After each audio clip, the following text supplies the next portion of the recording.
Well,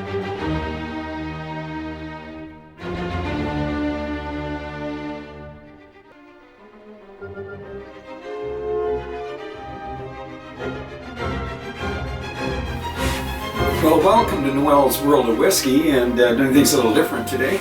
I kind of promised you we were going to go after the Dewars line here and have a little bit of a shootout. I don't know if we'll call it a shootout, but we're just going to compare them. And there's been a few reviews out there where they've done it, and they give them a score, etc., etc.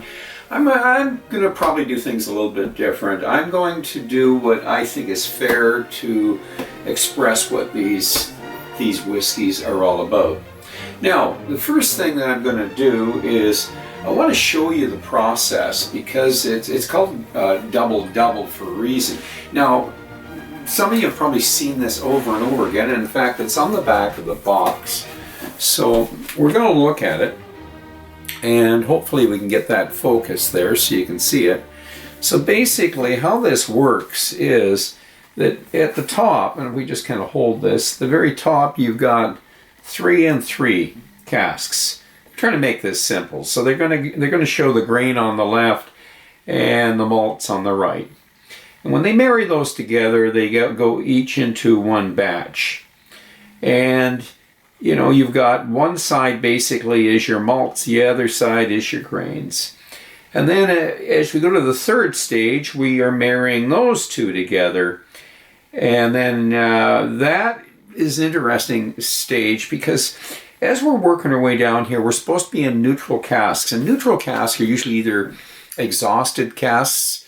They're not going to have an influence. They have very little influence on the whiskeys, other than what's left of that exhausted oak. And then we get into fresh casks. Now this can be either an Oloroso, it might be Palo Cortado, it might be PX, Pedro Ximenez casks. And so that's basically it. Trying to keep it simple. There's lots of explanations out there on this. And how we're going to look at this is we're going to look at 21. That's your Oloroso. You're looking at your 27. That's your Palo Cortado. And then you're looking at your 32, which is Pedro Ximenez for PX casks. So Oloroso, very, very common, very popular in the 21 there. Palo Cortado is basically similar to a like Fino or a Amontillado, in that it started off with a with a film on it, and that basically prevents it from oxidizing. But something happens in the process where it now suddenly the film goes and it starts to oxidize, and so it can have the character of, let's say, a Amontillado, but then again it finishes off a lot like Oloroso and Pedro Ximenez. And then of course our PX cask, which is known as the sweeter of the three there. These two are a little drier here, so. But, and the main difference is that, I mean, these two are similar in terms of sherry wines. The Palo Cortado having that flora film on it for a good portion of its life, and then finishing off like these two here. So that's the influence on these whiskeys. So these have been sitting for quite a while. And, the idea behind it is that we give 1 minute for every year. And so, I'm going to have to go the full 32 minutes because, that's what we've got over here, a 32-year-old. By the way, my understanding is they now have a 37-year-old. But when we give you the prices of this, they're certainly not going to be $1,800. Now, that was the price on them. I got a feeling it's gone up considerably since then. So the 37-year-old, by the way, is still a half bottle. So we jumped from a 32, which my understanding was it went on sale actually, and the last price I paid was in the 170-ish. It's been as high as 190. That's for half bottles, so multiply that by 2, you're getting up to Johnnie Walker Blue. Now, what is different about these whiskeys from your Johnnie Walkers, which, I have a few Johnnie Walkers too, and maybe some other Dewars? Well, I've got a Dewars here, And this is a 25-year-old. This is a signature series. And they've actually, it used to be not an age statement. Now they're giving an age statement. It's 40%, and it's a Stephanie Macleod creation. You know, she is the master distiller for Dewars. And I'm going to say that this is going to be something maybe I could do a shoot off with a Johnnie Walker, because it's 40%. I didn't think it was fair to compare it with these three because they are 46%. And I thought maybe down the road, let's take a look at maybe this guy here. We got a Johnnie Walker 21 here. Let's compare it with the 25 Dewars, because they're both 40%. Pretty sure this was 40 as well. Yeah, 40%. So the 21 XR, which is quite a, you know, it's not easy to get. It's a popular whiskey in terms of people know about it, but it's not necessarily the easiest whiskey to find. And same with this guy here. Now, there is a 21-year-old in here of Aberfeldy, which is this guy right here, which is also possibly a player there at 40%. These whiskeys here, we think of the distilleries that John Dewars has. Aberfeldy was the last distillery and the only distillery that the Dewars built, but they did end up with the ownership of Macduff, Altmore, they have Craigellachie, and of course they have Royal Bracla, which a good portion of that is in this blend here. And if I missed any, did I get the 5? We got Macduff. By the way, Macduff is, you'll see it under the Devron or Glendevron whiskies. And then of course the Altmore. We got the Craigellachie. We got the Aberfeldy. Yes, and then the Royal Bracla. So those are the 5 distilleries, and we're going to see a lot of that in these, but then there is other whiskeys that are blended in here too. Originally there was something like 40 whiskeys that were blended into this guy. So I'm not sure of the exact number in here, but there is numerous, more than what their distilleries are indicating there. So anyways, that is the initial information I'm giving you here on this. By the way, 46% unchilled. Now, this is basically unchilled filtering. So non-chilled filtered, which is unusual for blended whiskeys. You know, we expect chill filtering and color added. Well, this is not. So we're seeing a different direction, and I'd like to congratulate Dewars on doing that. So we'd like to, you know, we'd definitely like to see the companies like Johnnie Walker, a few of the other blends out there, Chivas, Ballantines and that, get into non-chill filtering and, well, the no color added. I think that's something if they mention it maybe. Don't plaster the color in like Delmore does, and I can live with it. But, you know, in all honesty, and that's what we're trying to be, is honest, this is natural color, so I know, I can see what has happened in the cask. And we're curious types. We want to know. That color explains something to us. Where when you add coloring, how do we know? So anyways, that's my view. So I think we're going to get started on this.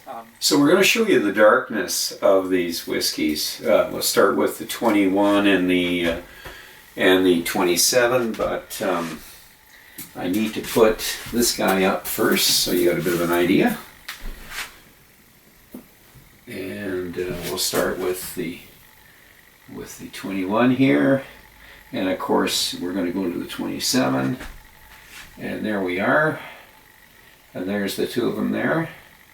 And if you look, it's so hard to tell, but the 27 is also slightly darker than the 21. So the 27 Palo Cortado is so slightly darker than the 21 Oloroso. I don't know if you'll see it or not, but it's so slight. Okay, now let's take a peek, and we're going to compare the Pedro Ximenez 32 to the 27 Palo Cortado. Now again, very slightly darker, the Pedro Ximenez 32 over the Palo Cortado. We're talking a very small difference in the two there. Okay. Again, this one here is the 32, and that's your Pedro Ximenez. And the one on your right is going to be the 27 Palo Cortado.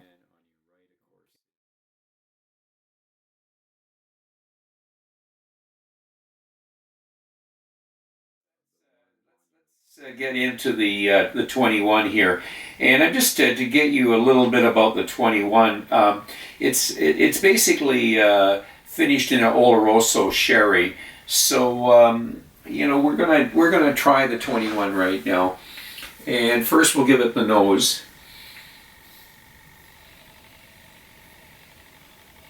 So it's got a very rich and kind of a leathery, fruity nose, floral and fruity, but the leather is prominent. You can tell the age. You really get a whiff of. There's even a little mustiness to it. I am going to say that I would have difficulty finding the actual grain whiskey in here, and some say they can nose it. I've got lots of both here, and I sometimes have difficulty. Yeah, sometimes I can tell, but it's definitely floral. There's maybe the slight bit of licorice there, and again the leather, some nutty character to it there. Maybe almonds. Okay, we're going to go through this fairly fast. The palate, Solange.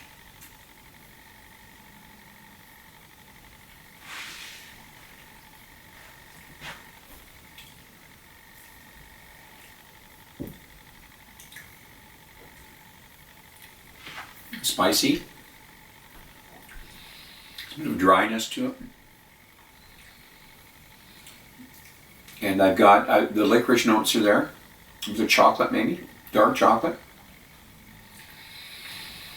The sherry, it's well balanced in the 21. Spicy notes that you would expect. Again, dryness. I'm going to say it's not super sweet. It's not a sherry bomb. So we're going to move on fast. So that's the Oloroso, and it's been sitting there for over half an hour. And now we're going to go to the Palo Cortado, as I explained it earlier. Palo Cortado is a wine with a flora layer on it, so it doesn't oxidize. A Fino wine, and at some point it goes the opposite direction and starts to oxidize, loses the flora and starts to oxidize. So we're seeing more casks today. It's still a rare cask, but we are seeing more casks today in the Scotch whiskey finishing and that. So I've done a few reviews on Palo Cortado. Anyways, let's give it the nose. So, leather again. It's not a bang in your face nose like the 21 was. It's but it's creeping up on me. Boy, the leather. And a little bit of fruity stuff going on here. Floral like the 21. And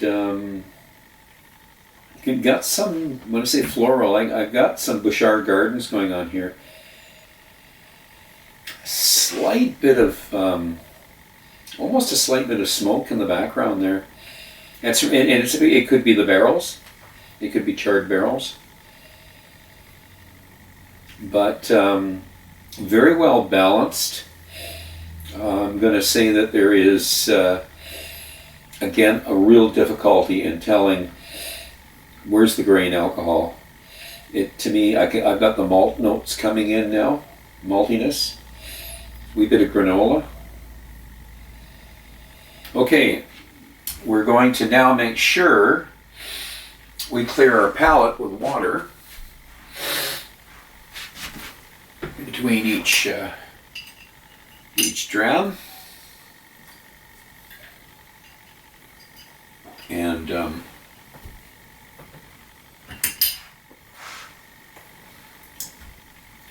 so much. The 27.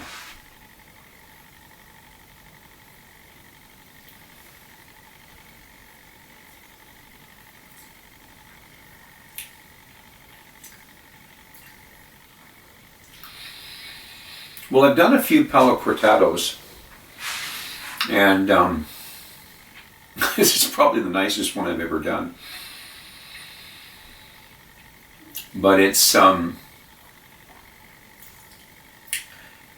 just, I don't want to use the word smooth. There's a little more sharpness to this, and I'm not getting as sharp notes with this, but definitely the fruits are there. Berries, lots of berries. Dryness. I mentioned the leather in the nose there. That's, I'm going to say more of a red licorice, where this was a little more of the dark licorice.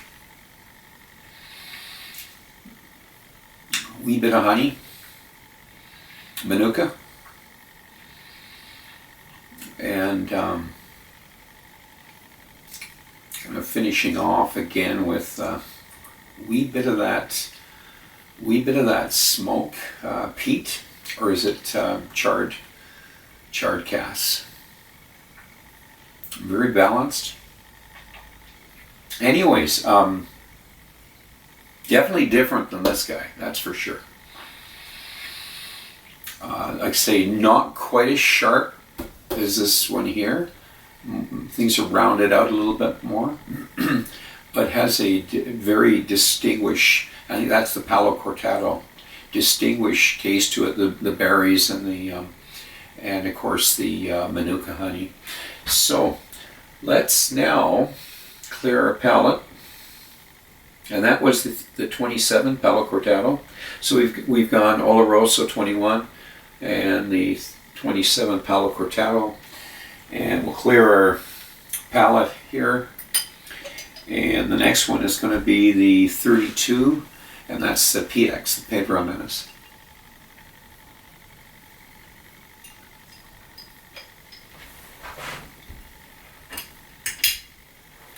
So,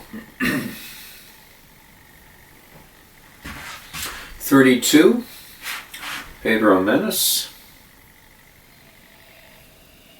Oh, rich. A lot of caramel notes.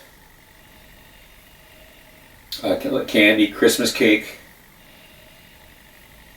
A lot of Christmas going on here with this one.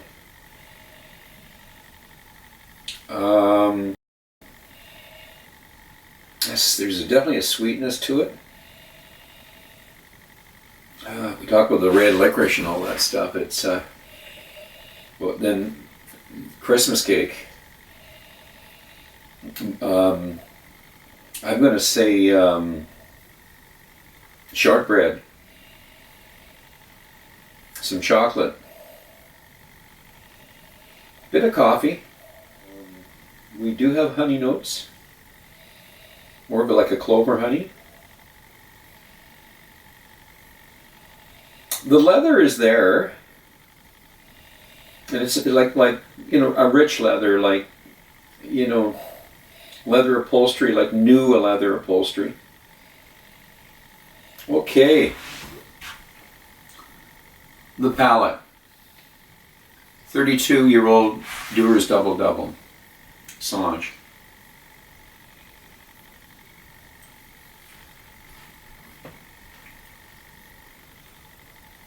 A bit of spice, but sweetness. I'll stay with the Christmas goodies, Christmas cake, the shortbread. Again, similar to this in the granola influence, berries. I would say a mixture of blackberries and maybe some darker fruits.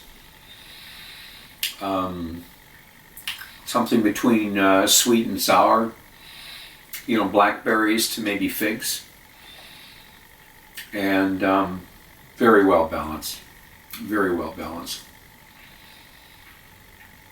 Now, this is sort of morphing a little bit now. It's changing a little bit. And getting a little more of the spicy stuff, maybe the coffee, the chocolate. Still got a coating on my mouth. Long finish. It's got a long finish. It's an incredible drink, really, the 32. So we're going to stop and give my palate a rest here. I'm going to take another little bit of water here, and I'm going to just look at the pricing of this stuff here so we get it in perspective what this stuff is worth. Now, it's not a 37, an $1,800 37. I'm gonna say that we're looking at somewhere in the $55 to $60 range, 60 maybe 65 at the most there for the 21. Half a bottle, multiply that by 2, so we're going to say 110 to 125-ish is what you're going to see price-wise. Heck of a good price, 46 ABV, non-chill filter. I think it's a great price. The 27, 120, 130 in that range, depending where you are here in Canada, which puts it to 260, 250, 260 for a bottle. I've seen as high as 135, so that would put it to 270, but I certainly didn't pay that. I think it was more in the I think if I remember right, I think I paid a little less than 120, so that's to me is under 240 a bottle. So, and that's the 27 Palo Cortado. Now over to the 32 Oloroso. So that one I got on sale, it was 175-ish, and it goes as high as 190. So even at 175, that's 350 for a full bottle. And so we're getting up into the Johnnie Walker Blue range. Still a heck of a lot, what is it, half the price of an 18-year-old Macallan. But it has gone as high as 190 for half a bottle, which makes it a $380 full bottle. Why such a big jump over this, and why is this such a big jump over this? Why is this such a good value? Well, that's what we're doing here. We're basically, we want to see what we're getting, value for our money. We want to know what kind of a whiskey we're getting for what we're spending, and that's what I'm going to do now. Is go give it a second round and see if we differentiate from the first round. So starting off with the 21 Oloroso. 21 Oloroso. We're going to give it to the nose. Rich, leathery. But a bit of peaches, apples, pears, and apricots. A little bit of dried fruit there. Maybe some date squares. Sweet and sour, that's what I'm getting. And honey notes. More of the clover honey notes. Chocolate. Chocolate, fudge, and yeah, what the hell, let's put in some Christmas cake here. Christmas goodies. A bit of the granola showing up here, so a bit of the malts happening. And again, leathery notes there, a bit of floral, a slight bit of lavender. boy, when I say lavender there, it might be mixed with roses. Those are the roses that are scented, not the unscented roses. I spent numerous days at Bouchard Gardens, so I get a chance to really sniff the flowers. Anyways, let's not draw this out too much. Let's go for the palate. On the 21 Oloroso Solange.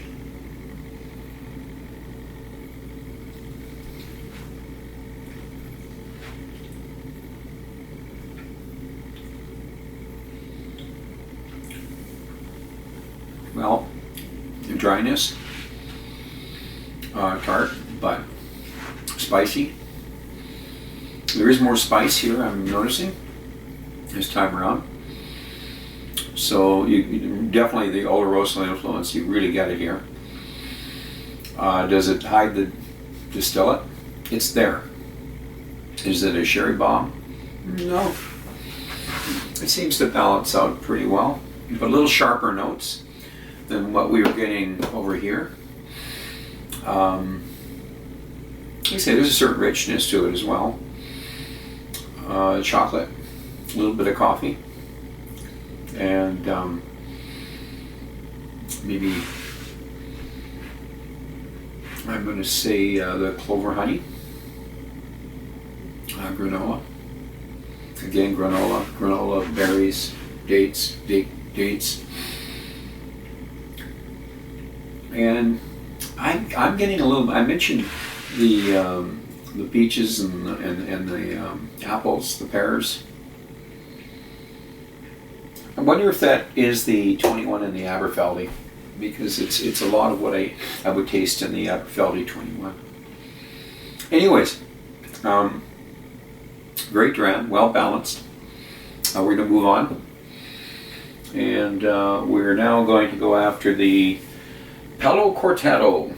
And I explained what a Palo Cortado is. Of course, it is non-oxidized. It has that flora film on it, and then suddenly things kind of go a different direction, and it loses that film and starts to oxidize. So it's got a little bit of that amontillado in it, but at the same time, it's a little closer to these guys here, and in the way it finishes off. So, okay, the nose, Palo Cortado.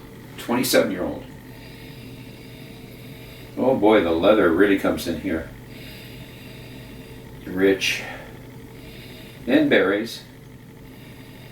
More the blackberry, blueberry stuff, boysenberries, brambleberries, than apples and pears and peaches like the 21.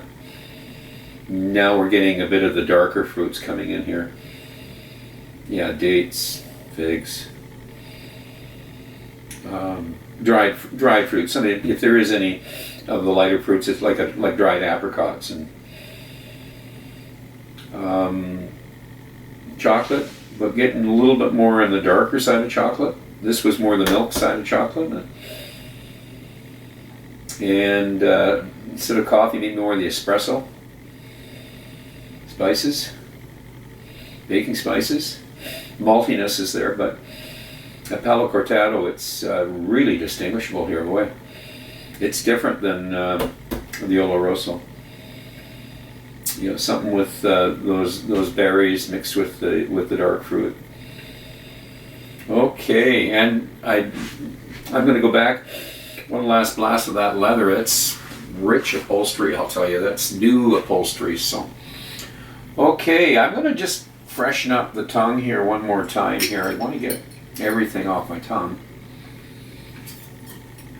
And we will go after the palate. 27-year-old Double Double Palo Cortado. So much.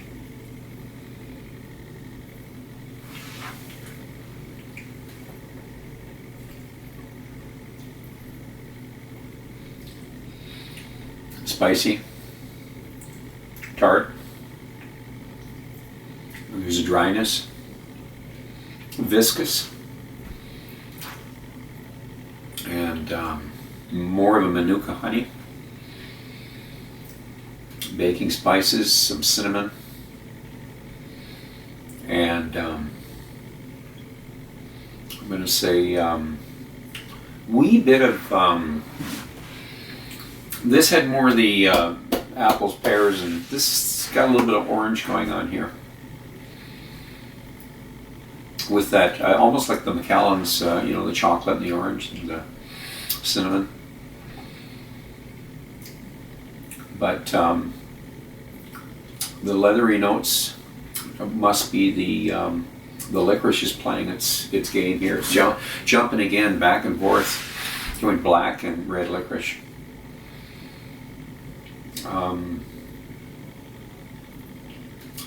With the spices there, there's a slight bit of let's say marzipan, is it? Marzipan, and maybe even some nut stuff going on, almonds, maybe even a wee bit of peanut butter. There's a lot of stuff that's, I think, exploring this here, like I'm doing just one little shot there, but there's definitely more layers hitting me than here. And it's left a coating, so where this isn't, it's getting up to the medium finish, on the short medium. This is definitely a medium finish, so yeah, I like it.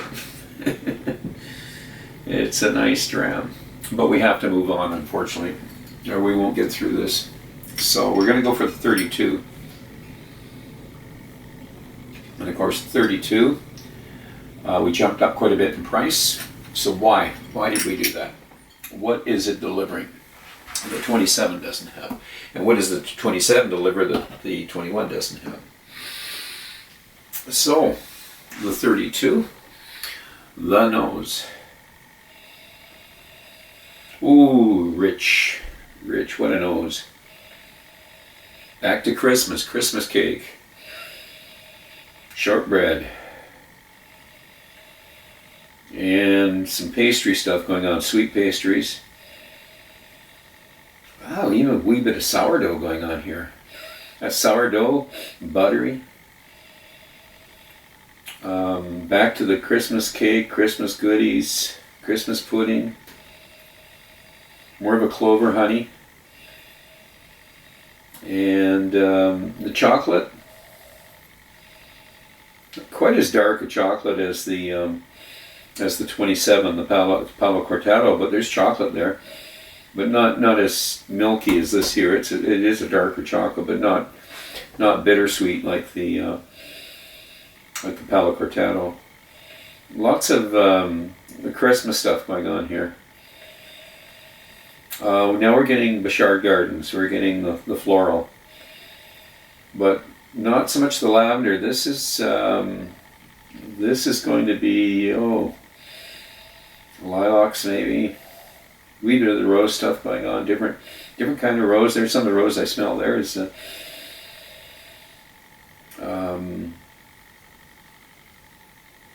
oh boy, it's just a big mixture of flowers is what it is right now. I can't even identify it, but I'm in a garden, flower garden. Almost, because that's when I left it. When I pulled it away, it was like I got a puff of smoke there.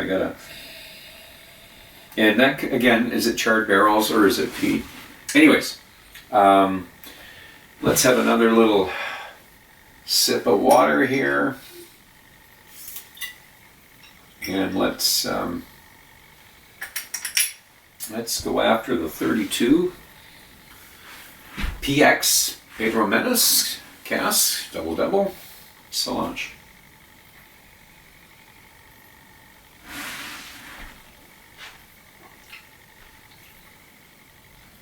Sweet, sour, tart, berries, lots of berries, a little bit of dark fruit going on. Nice coating on the mouth. I have the, when we said Manuka here, I'm going to go back to more of a clover honey, or alfalfa. I think it's more like an alfalfa honey is what I'm getting. Very slight savory notes there. But this is more, This is a beautiful dram. It's very well balanced. It doesn't have the sharp spikes this has, but it is definitely a Christmas presentation.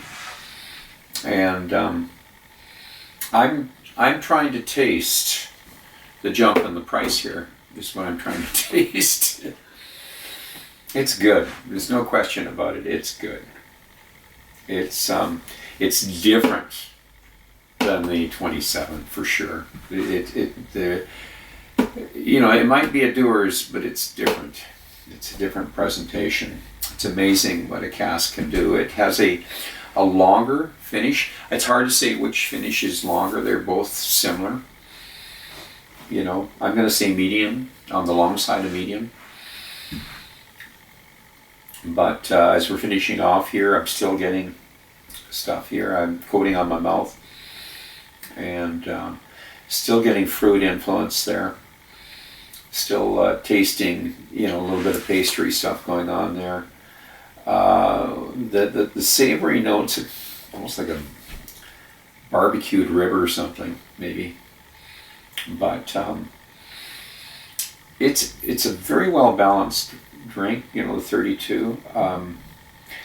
It is one that I'd like to have in my wheelhouse, but if I was going out and I was purchasing these here, this I would look at as being different than this.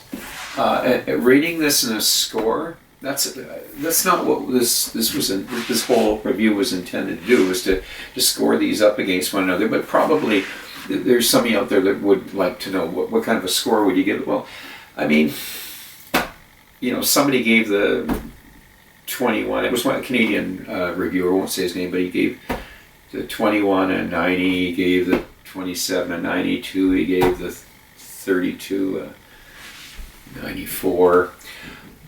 I don't look at it that way. I mean, if this was rated with other whiskeys, there, maybe if we're rating it against, something else, it was a 46 or 43 to 46 ABV, I'd put this in the 87, 88 area, somewhere around there. That's where I would put it. I think it's 87-ish or something. But and maybe these are up in the 89 to 90 area, but I'm not putting one above the others. See, the way I look at it, this is great value for your money, and if it could be 87, it might creep up one.